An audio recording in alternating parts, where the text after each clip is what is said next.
Kababayan ko, pakiusap ko sa'yo, huwag matigas ang ulo. Tandaan mo palagi kung ano ang mangyayari sa'yo.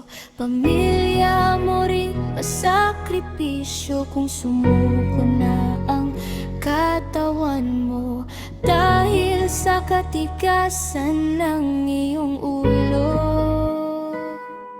Kaya kababayan, wag ka na magtigas-tigasan. Baka malaking karamdaman o sakit sa katawan nakakabit na. Okay lang sana kung ikaw lang ang magdusa. Kaso ang totoong pamilya hindi makayanan pakinggan o tingnan kung may pamilyang magdusa.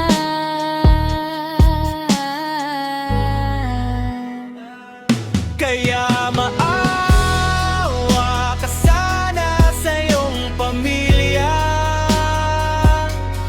Pakinggan mo na sana mga payo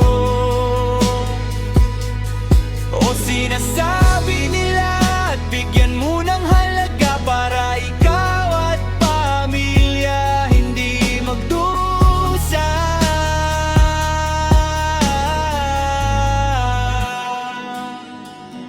Kababayan, makita at marinig mo sana pagmamahal, sakripisyo nila sa'yo.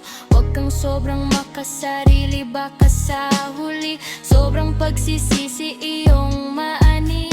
Dahil ang makasariling tao hindi makakakita ni makakarinig sa pangangailangan. Sakripisyo sa kapwa o pamilya para sa kanila, palagi silang tama.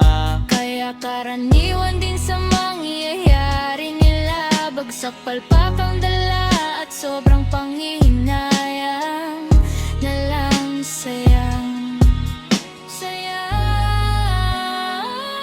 Kaya maawa ka sana sa iyong pamilya. Pakinggan mo muna sana mga payo o sinasabi nila, at bigyan mo ng halaga para ikaw at pamilya hindi magdusa.